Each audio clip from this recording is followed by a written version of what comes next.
நாளை டிசம்பர் 9 புதுச்சேரி உப்பளத்தில் காலை 10:30 மணிக்கு நம் வெற்றி தலைவர் அவர்களது புதுச்சேரி மாநில மக்கள் சந்திப்பு நிகழ்ச்சி நடைபெற உள்ளது. காவல்துறை வழிகாட்டு நெறிமுறைகளின்படி புதுச்சேரி மாநிலத்தைச் சேர்ந்த QR குறியீடு நுழைவுச்சீட்டு வைத்திருக்கும் 5000 பேர் மட்டுமே மக்கள் சந்திப்பு நிகழ்ச்சியில் அனுமதிக்கப்படுவார்கள். தமிழகத்தைச் சேர்ந்த யாருக்கும் இந்த நிகழ்ச்சியில் கலந்து கொள்ள அனுமதி கிடையாது. கழக தோழர்களும் பொதுமக்களும் இதற்கு முழு ஒத்துழைப்பு தருமாறு அன்புடன் கேட்டுக்கொள்கிறோம். நம் வெற்றி தலைவர் அவர்களின் இந்த மக்கள் சந்திப்பு நிகழ்ச்சியின் போது பாதுகாப்பு கருதி கழக தோழர்களும் பொதுமக்களும் பின்வரும் வழிகாட்டு நெறிமுறைகளை கட்டாயம் கடைபிடிக்க வேண்டுமென கேட்டுக்கொள்கிறோம். கர்ப்பிணி பெண்கள், கை குழந்தையுடன் இருக்கும் சகோதரிகள், முதியவர்கள், உடல்நலம் குன்றியோர், பள்ளி சிறுவர், சிறுமியர், மாற்றுத்திறனாளிகள் ஆகியோர் இந்த மக்கள் சந்திப்பு நிகழ்ச்சியில் கலந்து கொள்வதை தவிர்த்து வீட்டில் இருந்தபடியே நேரலையில் கண்டு மகிழுமாறு பேரன்புடன் கேட்டுக்கொள்கிறோம். நம் தலைவர் அவர்கள் மக்கள் சந்திப்பு நிகழ்ச்சிக்கு வரும்போது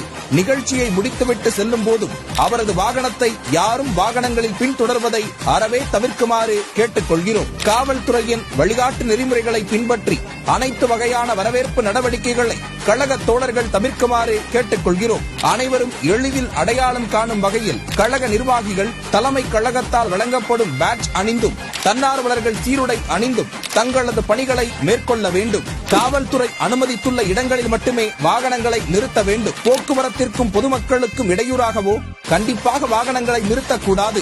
மாண்பமை உயர்நீதிமன்றத்தின் உத்தரவின்படி நெடுஞ்சாலை இதர சாலைகளின் இருபுறங்களிலும் பிளெக்ஸ் பேனரோ அலங்கார வளைவுகளோ கொடி கட்டப்பட்ட கம்பிகளோ உரிய அனுமதி பெறாமல் வைக்கக்கூடாது. மக்கள் சந்திப்பு நிகழ்ச்சியின் போது அப்பகுதியில் ஆம்புலன்ஸ் வாகனங்களுக்கும் பொதுமக்களுக்கும் எந்தவித போக்குவரத்து இடையூறும் ஏற்படாத வகையில் நடந்து கொள்ள வேண்டும். மக்கள் சந்திப்பு நிகழ்ச்சியின் போது சட்டம் ஒழுங்கை பேணி பாதுகாக்கும் வண்ணம் மிகவும் கண்ணியத்துடன் நடந்து கொள்ள வேண்டும்.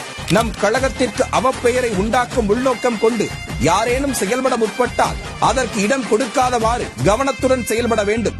மக்கள் சந்திப்பு நிகழ்ச்சி நடைபெறும் பகுதியில் உள்ள அரசு மற்றும் தனியார் கட்டிடங்கள், காம்பவுண்ட் சுவர்கள், மரங்கள், கொடிக்கம்பங்கள், மின் கம்பங்கள் ஆகியவற்றின் மீது ஏறுவதை தவிர்க்க வேண்டும். தலைவர் அவர்கள் கலந்து கொள்ளும் மக்கள் சந்திப்பு நிகழ்ச்சி முடிந்தவுடன் அனைவரும் அமைதியான முறையில் யாருக்கும் எந்தவித இடையூறும் ஏற்படுத்தாமல் கலைந்து செல்ல வேண்டும். நம் வெற்றி தலைவர் அவர்களின் ஒப்புதலோடு வழங்கப்பட்டுள்ள இந்த வழிகாட்டு நெறிமுறைகளை கழக தோழர்களும் பொதுமக்களும் கண்டிப்பாக பின்பற்றி மக்கள் சந்திப்பு நிகழ்ச்சி வெற்றியடைய நிகழ்ச்சி ஏற்பாட்டாளர்களான மாவட்ட பொறுப்பாளர்களுக்கு ஒத்துழைப்பு நல்க வேண்டும் என கேட்டுக்கொள்கிறோம். உங்க விஜய் நான் வரேன்.